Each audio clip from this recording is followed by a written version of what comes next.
Hey there, Centrones. We are looking at the monopoly from Behringer, originally from Korg. The monopoly was developed in the 1980s as a 4-oscillator synthesizer, and in my opinion, it is one of the best sounding and most characteristic synthesizers to come out of that era. Simply because with 4 oscillators, with independent waveforms and octave selection, this thing is a sound designer's powerhouse. Now, with that being said, what does this have to do with the Behringer monopoly? Well, I used to own a Korg monopoly.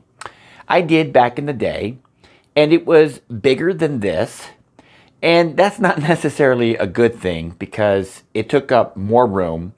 And if I remember correctly, it was even heavier than this because size doesn't always mean that something's going to be bigger or lighter.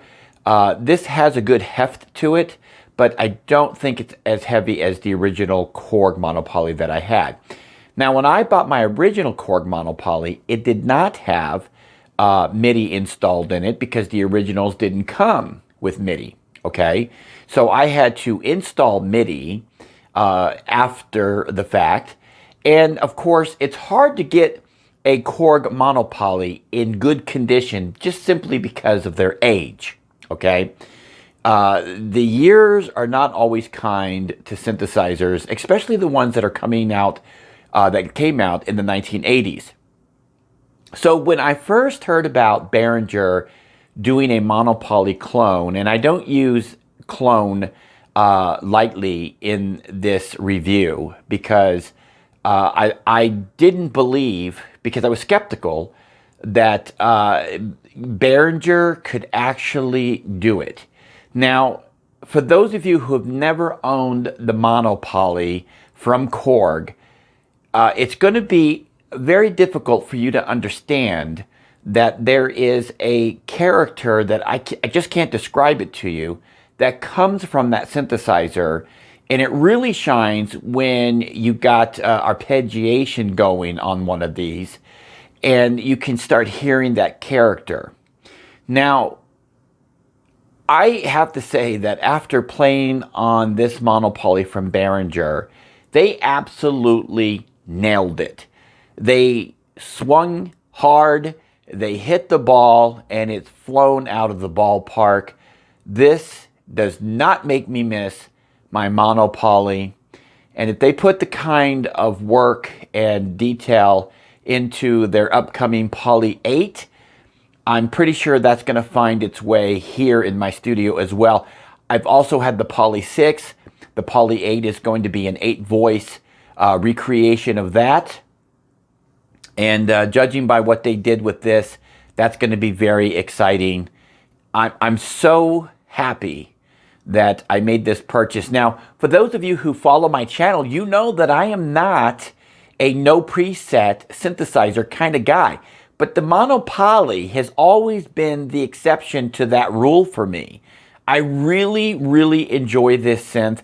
It is so easy for me to get some great sounds out of this machine. So Behringer did a great job, I believe, on the build quality. Everything feels solid. The wood, the knobs, they're fantastic. Again, this is smaller than the original Korg monopoly, so the knobs are going to be a little bit smaller. But look, the spacing for even my fat little fingers, okay?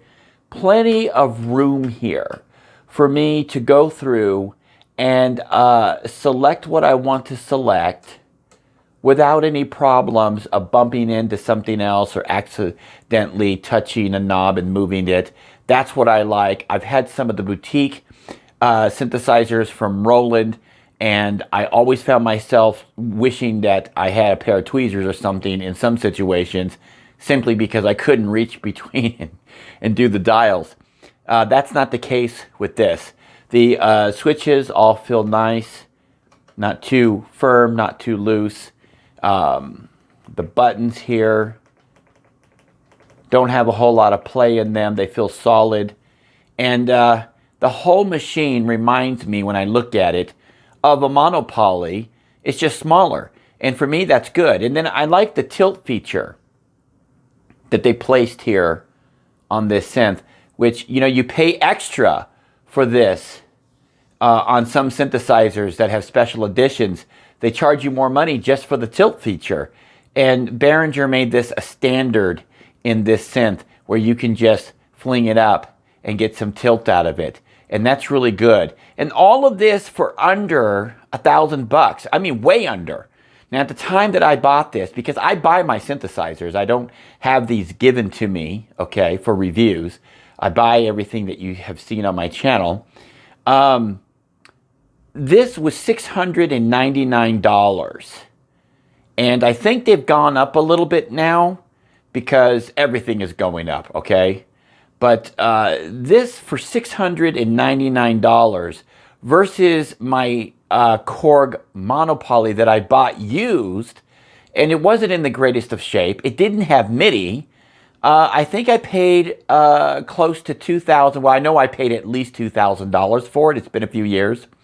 And then I had to buy the MIDI upgrade for it as well. And then I had to install the MIDI upgrade. And all of that cost money and time and effort. So this is something that you don't have to put MIDI in. It's already there. It's ready to go. It has a USB port.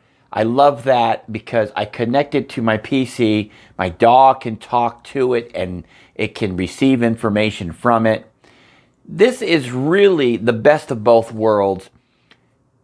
Behringer did a great job. For $699, this really does bring back the memories of using my Korg monopoly. And I'm going to tell you something. The reason why I sold the Korg monopoly is because I just couldn't justify in my brain spending over $2,000 for vintage gear that was getting older and older and older. And I loved it, don't get me wrong. But there's this, you know, when you buy your own synthesizers, when they're not given to you, when you don't have a company sponsoring you, and you actually have to pay for this stuff, you have to make tough decisions on whether or not you want to take a chance on keeping a synthesizer that's close to 40 years old. And is it going to break any day? What could happen with a synthesizer that you've got, you know, after all the install and labor and everything and the cost of the synth itself, you got over $2,000 in it. And what's going to happen if that thing fails on you one day and you're out over $2,000? So with that heavy weight on me, it was like, you know, it's time for the old synth to go. You probably wouldn't understand unless you've dealt with vintage synthesizers. Anything can go wrong with them at any time. And that's the case with any synth. I get it, new, old, it doesn't matter. Things can happen to them. But there's just something about these older models that came out from Korg that they're just getting older and older and older, and more things are just going to start breaking as the years go by, simply because everything inside of them is getting older. So I sold it, I missed it, and I did without. But Behringer has brought it back to life. If you're into vintage gear and you've always wanted to try a Korg monopoly, yes, this absolutely nails the sound.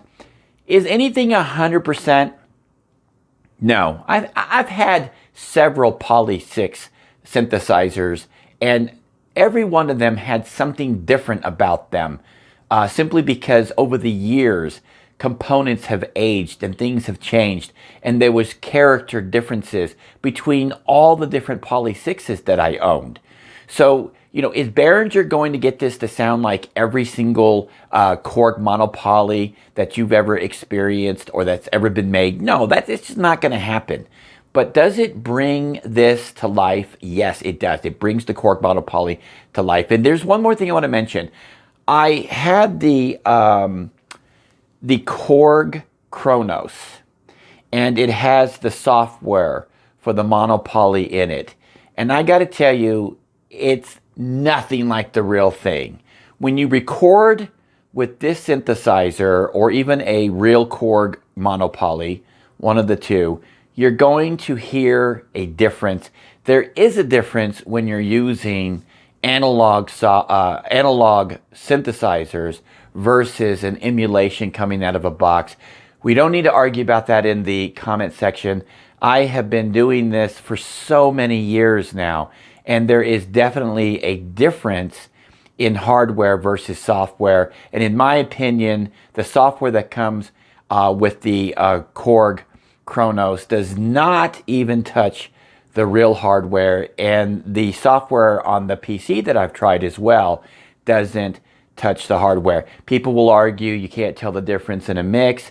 We don't need to go there in the comments. I'm just telling you there's nothing like the real thing, and this is, to my opinion, the closest thing you're going to get to a real Korg monopoly, and Behringer has brought their own real thing with this reissue, clone, whatever you want to call it. I guess it would be a clone because they're not reissuing it. It was never theirs. But yes, a clone. Behringer has done it. And a big thank you from me to the people over at Behringer. Thank you, Yuli. Much appreciated. And I'm looking forward to the stuff that's coming out in the future. But that's my opinion on this synthesizer. What is yours? Leave a comment below. Remember, keep it civil. And until next time, hit that subscribe button, smash that like button, and above all, keep calm and synth on.